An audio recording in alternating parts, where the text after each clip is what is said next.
The message arrived like it did every year for 300 years. A formal invitation from the Galactic Council, asking Earth to send representatives to the Great Summit where all spacefaring species gathered. And like every year before, Earth said nothing in return. Admiral Park Do-hoon stood on the bridge of the Eternal Dawn, humanity's most powerful warship, and watched the stars through the massive observation window. He was a tall man with gray hair and eyes that had seen too many battles. Behind him, the bridge crew worked in perfect silence, each officer focused on their station. "Sir, we intercepted another council transmission," said Captain Yoon Hana, his second-in-command. She was younger than him by 20 years, but her mind was sharp as a blade. "They have stopped sending invitations to Earth. They believe we cannot even receive their signals anymore." Do-hoon allowed himself a small smile. "Good. Let them believe what they want." The truth was something the galaxy would never guess. Earth had been listening to every transmission, every broadcast, every whisper that traveled through space for the past 3 centuries. They had learned the languages of 47 alien species. They had studied their technology, their weapons, their politics, and most importantly, their weaknesses. Deep beneath the surface of Earth, in a bunker that stretched for miles, Director Kwon Tae-soo addressed the Unified Planetary Council. The room was filled with leaders from every nation on Earth. Old enemies sat beside old friends. Ancient hatreds had been buried long ago, replaced by a single shared purpose. 300 years ago, we detected signals from beyond our solar system, Tae-soo began. His voice was calm but carried the weight of absolute authority. "We reached out to them. We asked for contact, for friendship, for knowledge. Do you know what they said?" He pressed a button and a recording played through the room's speakers. An alien voice, translated into human language, spoke with clear contempt. "The humans are too primitive, too violent, too fractured.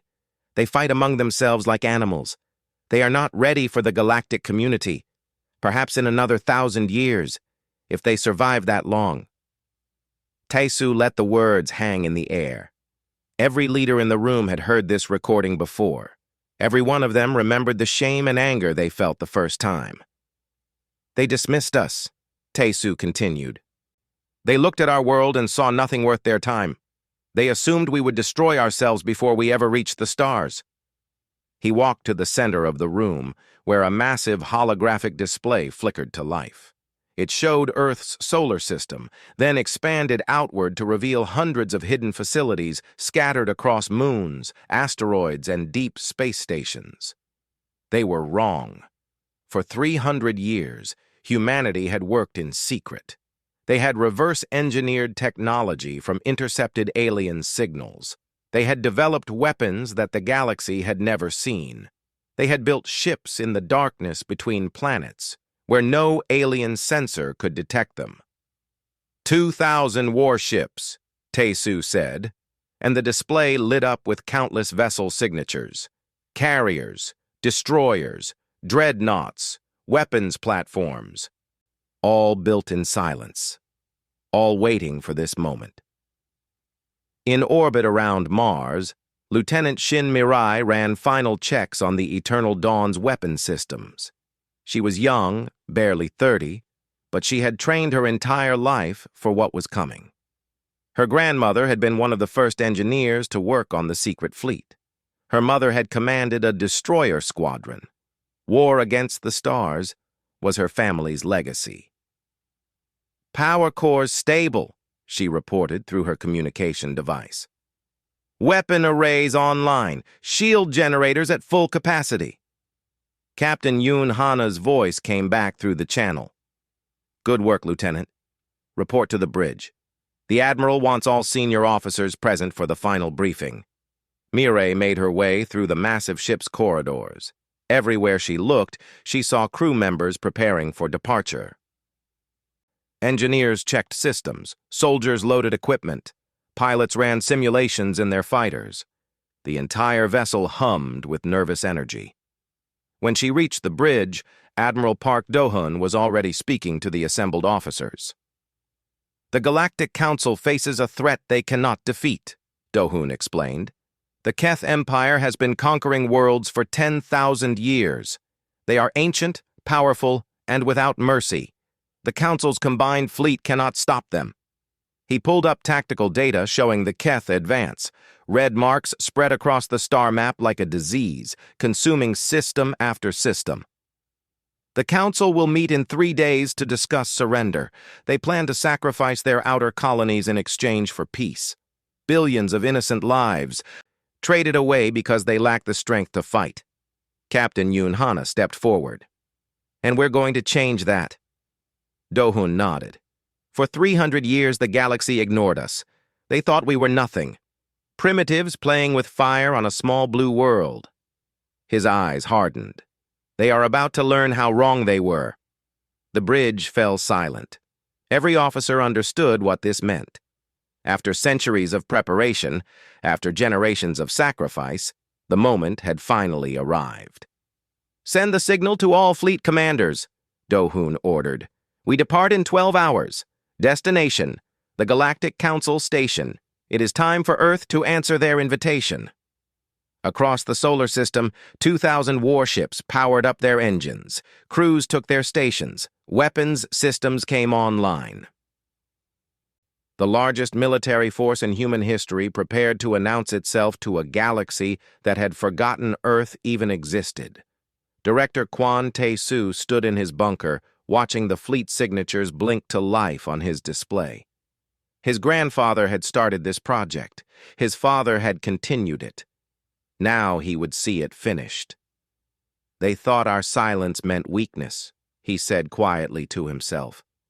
"They thought our isolation meant we were primitive.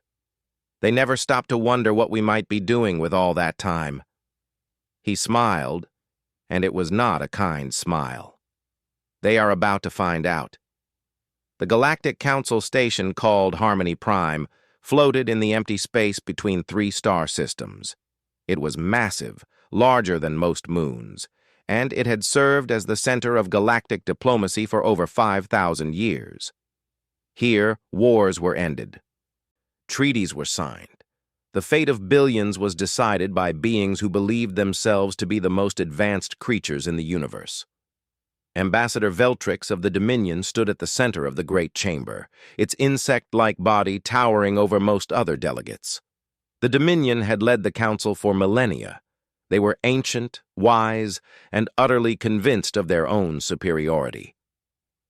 "The situation grows worse," Veltrix announced, its mandibles clicking as it spoke.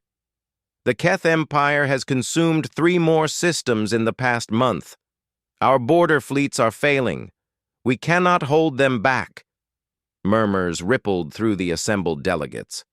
There were 47 species represented in this room, each with their own fears and their own agendas. But all of them shared one common emotion: terror of the Keth. The Keth were not like other conquerors. They did not want territory or resources or power. They wanted to consume. Every world they took was stripped bare. Every population was enslaved or destroyed. They had been doing this for 10,000 years, and nothing had ever stopped them. "We must negotiate," said the delegate from the Orium Collective. It was a blob-like creature that spoke through a mechanical translator. "We can offer them the outer colonies, the systems on the border. Perhaps that will satisfy their hunger for a time." "And what happens when they finish eating those worlds?" asked another delegate, a tall being with silver skin. "They will come for more. They always come for more." Veltrix raised one of its many arms for silence. "We have no choice. Our combined fleet numbers 800 capital ships. The Keth have 3 times that many. We cannot win a direct war. We can only delay our destruction and hope for a miracle." Far across the galaxy, traveling through hyperspace at speeds that defied normal physics, Admiral Park Do-hun listened to the intercepted transmission with cold fury. "They are giving up," said Captain Yoon Hana, standing beside him on the bridge of the Eternal Dawn. "Just like that. No fight, no resistance.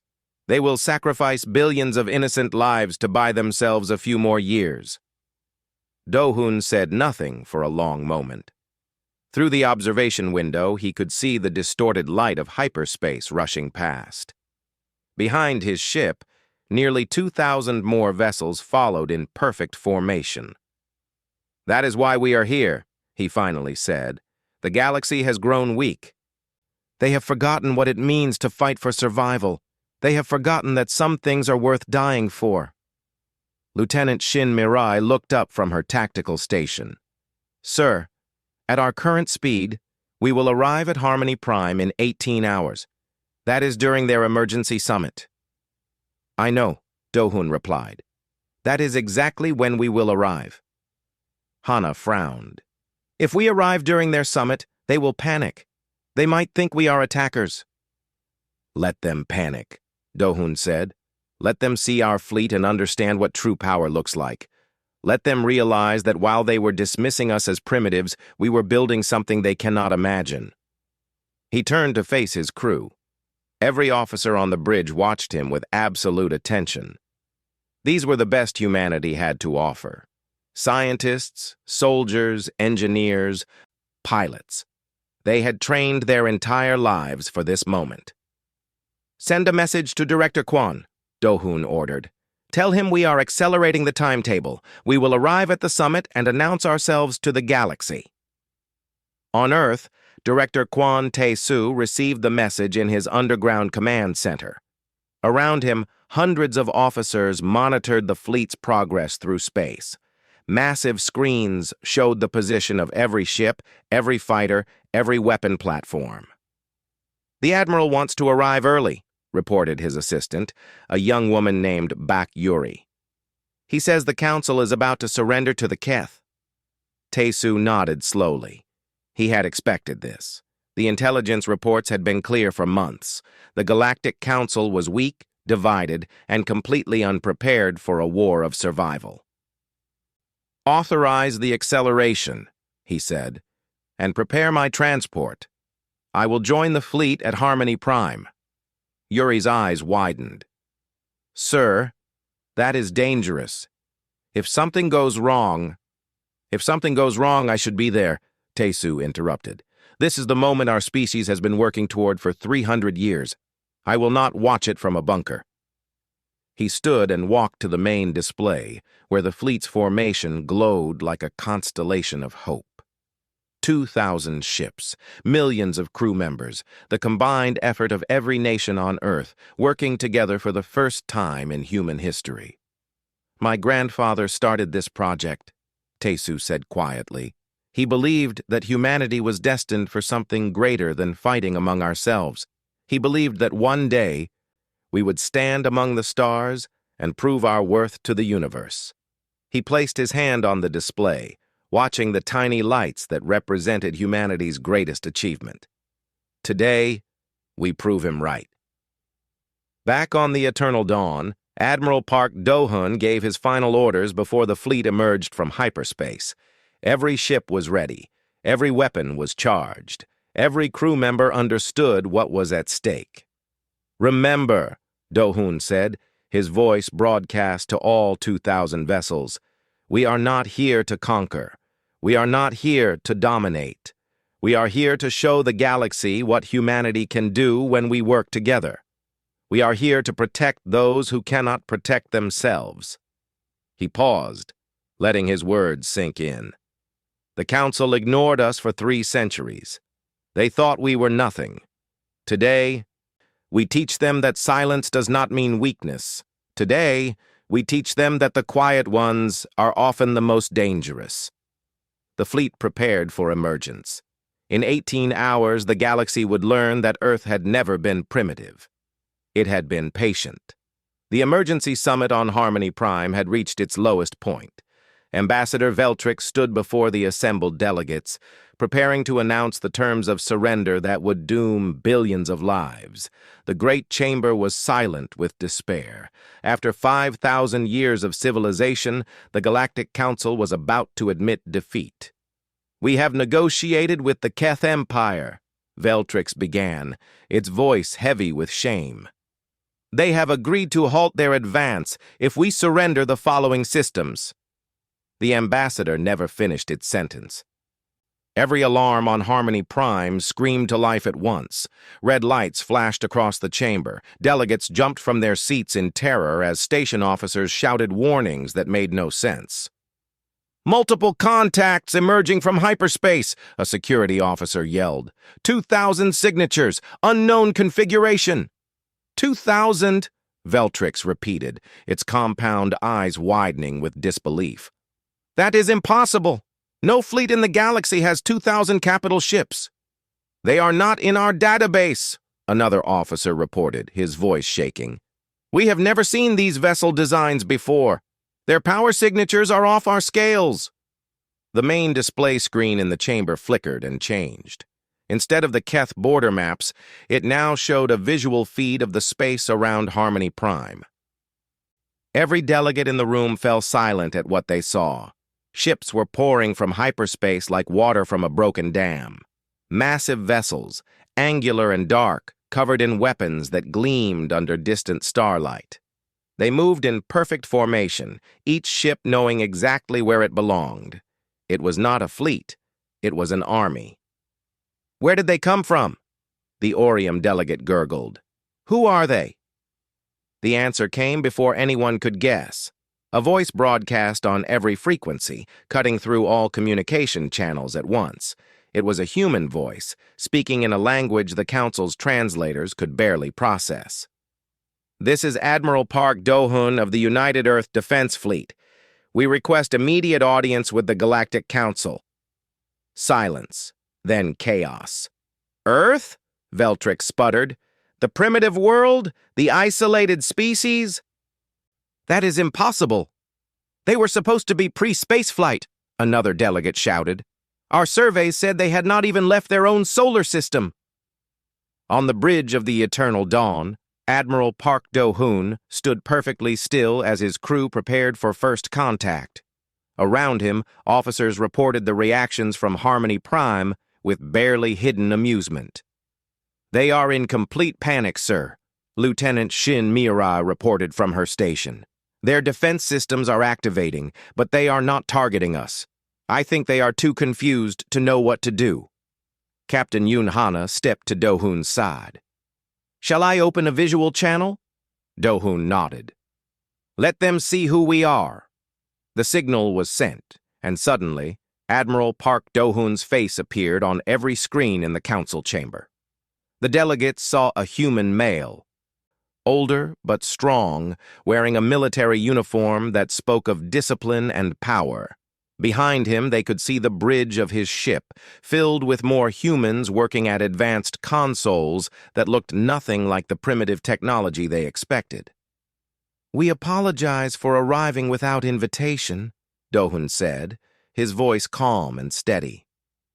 "But we understand you stopped sending those invitations 50 years ago. You assumed we could not receive them." He allowed himself a small smile. "You assumed many things about Earth. Most of them were wrong." Ambassador Veltrix struggled to regain its composure.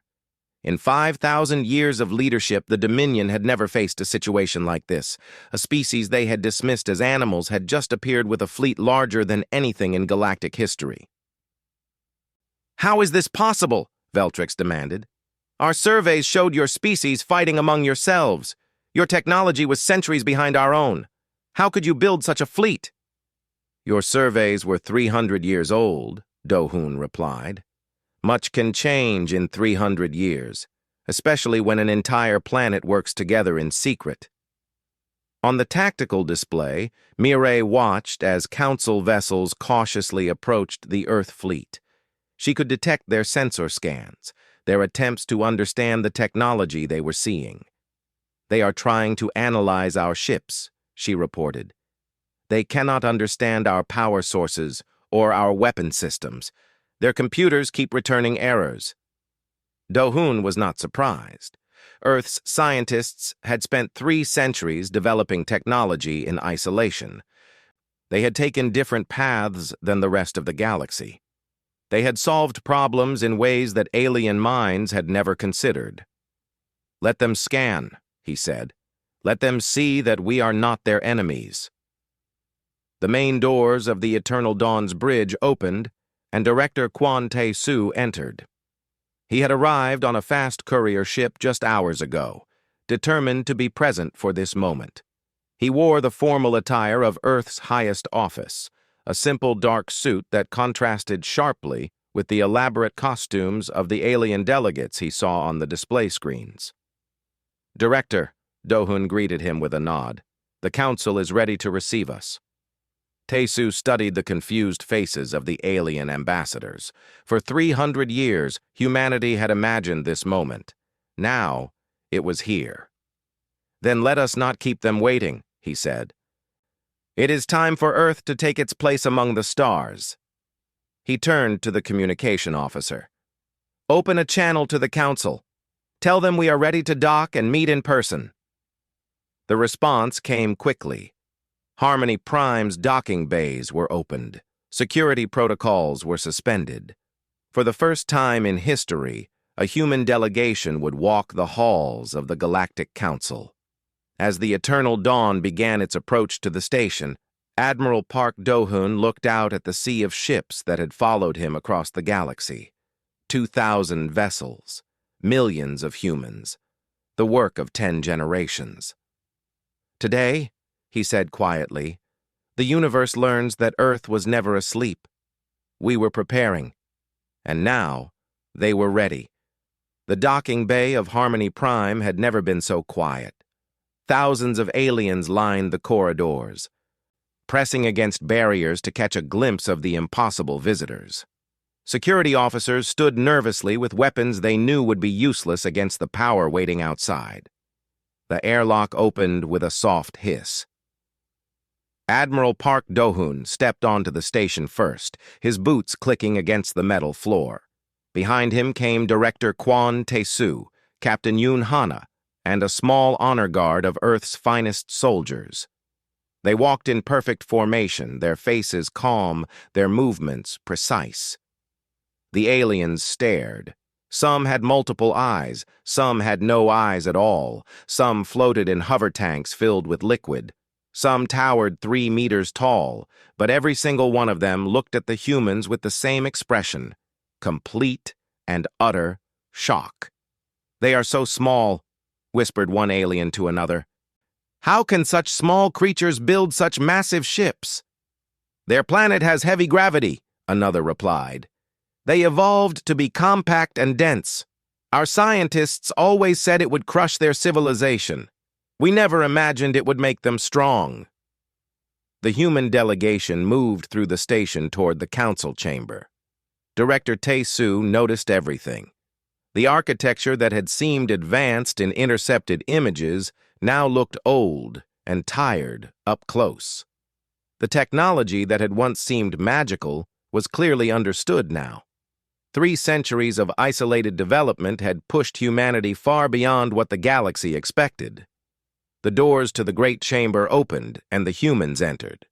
47 species sat before them, representing trillions of lives across thousands of worlds. At the center stood Ambassador Veltrix, still trying to maintain the dignity of leadership despite the chaos of the past hour. "Welcome," Veltrix said, the word clearly difficult to speak. "The Galactic Council acknowledges Earth's presence." Tae-Soo stepped forward. He was shorter than most aliens in the room, older than many of his own officers, and completely unintimidating in his simple dark suit. But when he spoke, his voice carried the weight of 300 years of patience. "You ignored us," he began. "When we first discovered your signals, we were excited.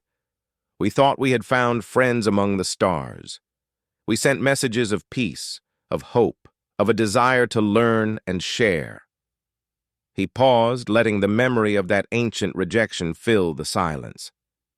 "You called us primitive, violent, dangerous. You said we were not ready to join your community." "Perhaps in another 1,000 years," you said, "if we survived that long." Veltrix shifted uncomfortably. The words of that ancient judgment had never seemed so foolish as they did now. "We did not argue," Tae-Soo continued. We did not beg. We simply stopped talking. We let you forget about us. We let you assume that your assessment was correct." He gestured toward the observation window, where the silhouettes of Earth warships could still be seen against the stars. "We used that time wisely." Captain Yoon Hana activated her personal display device, and a holographic projection appeared in the center of the chamber. It showed the Keth Empire's advance, the spreading red stain of conquest that threatened to consume everything. "Your combined fleet cannot stop the Keth," Hana stated. "We have studied your battle reports. We have analyzed your tactics. You are fighting a defensive war against an enemy that never stops advancing. You cannot win." "We know this," Veltrix admitted, its voice heavy with despair. "That is why we were preparing to surrender." Admiral Park Do-hoon spoke for the first time since entering the chamber. His voice was hard as iron. "Surrender is not acceptable." The aliens stirred. Who were these humans to tell them what was acceptable? "The Keth do not honor treaties," Do-hoon continued. "They do not keep promises. Whatever you give them today, they will take more tomorrow. Surrender only delays your destruction. It does not prevent it." "Then what would you have us do?" the Orium delegate demanded. "Die fighting a war we cannot win?" "No," said Director Tae-soo. "We would have you win." He walked to the center of the chamber, standing before the assembled leaders of the galaxy. For 300 years, humanity had dreamed of this moment. Now, it was here. 2,000 warships, Tae-soo said. Weapons that operate on principles your scientists have not discovered. Shield technology developed in complete isolation, without the limitations of your shared knowledge. Soldiers who have trained their entire lives for war. He spread his arms wide, as if embracing the entire room. Earth offers its fleet in defense of the galaxy. We will fight the Keth. We will stop their advance. We will end their empire of conquest once and for all. Stunned silence gripped the chamber. "Why?" Veltrix finally asked. "You owe us nothing. We rejected you. We ignored you. We dismissed you as primitives. Why would you help us now?" Tae-soo smiled, and for the first time, it was a warm smile. "Because 300 years ago we were alone, afraid, surrounded by a universe that thought we were nothing. We swore that if we ever had the power to protect the helpless, we would use it, no matter who they were, no matter how they had treated us." He looked around the room, meeting the eyes of every delegate he could. That is what it means to be human. We do not abandon those who need help. We do not sacrifice the weak to save ourselves. We fight for what is right, even when it is hard. Lieutenant Shin Mirai stood near the back of the human delegation, watching the alien faces as Tae-soo spoke. She could see fear slowly transforming into hope. She could see despair giving way to something that had been absent from this chamber for a very long time. Belief. Admiral Park Do-hoon stepped beside his director. "We do not ask to lead your council," Do-hoon said. "We do not ask for your obedience. We only ask for the chance to prove what humanity can do." He drew himself to full attention, a soldier offering his sword to a cause greater than himself. "Give us the coordinates of the Keth homeworld, and watch what happens when you underestimate Earth." The Keth Emperor received word of Earth's declaration of war with amusement. Sitting in its throne room on a world consumed by eternal darkness, the ancient being laughed a sound like grinding stones. "Another species wishes to die," the Emperor said to its gathered warlords. "How delightful. We have not conquered a new world in months. I was growing bored." The Keth had ruled their corner of the galaxy for 10,000 years. They had destroyed civilizations that existed before most current species learned to walk upright. The idea that a previously unknown world could challenge them was nothing but entertainment. That entertainment lasted exactly 14 hours. Admiral Park Do-hoon commanded the assault from the Bridge of the Eternal Dawn. Around him, the fleet moved through Keth space with terrifying precision. Every ship knew its position. Every captain understood the plan. This was not a battle.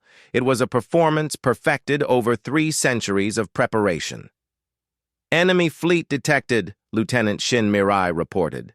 "Approximately 400 Keth warships moving to intercept." "Only 400? Captain Yoon Hana raised an eyebrow. "They insult us with such small numbers." Do-hoon studied the tactical display. The Keth ships were massive, covered in weapons that had destroyed thousands of worlds. Against any other fleet in the galaxy, they would be terrifying. Against Earth, they were targets. "All vessels execute attack pattern 7, Do-hoon ordered calmly. "Carriers, launch fighter wings. Destroyers, target their engines first. I want them unable to retreat." The Earth fleet unfolded like a deadly flower. Ships that had moved in tight formation suddenly spread across space, each one finding its perfect position. Fighters poured from carrier bays, small and fast, moving in patterns that Keth targeting computers could not predict. The first Keth ship exploded before it could fire a single weapon. Then the second, then the third, then 10 more. In his throne room, the Keth Emperor stopped laughing. Reports flooded in from the front lines, each one more impossible than the last. Earth weapons were cutting through Keth armor like it was paper. Earth shields were absorbing attacks that should have vaporized any vessel. Earth ships were moving in ways that defied the known laws of physics. "What are these creatures?" the Emperor demanded. "Where did they come from?" None of its advisors could answer. The battle lasted 6 hours. When it ended, the Keth fleet was destroyed. Not defeated, not driven back, destroyed. Every single ship reduced to floating debris. The Earth fleet had lost 0 vessels. Word spread across the galaxy faster than light itself. The mysterious humans had done what no one believed possible. They had beaten the Keth in direct combat. They had shattered the myth of Keth invincibility. And they were not finished. Admiral Park Do-hoon pushed his fleet forward, deeper into Keth territory. Every system they encountered told the same story. Enslaved populations crying out for help.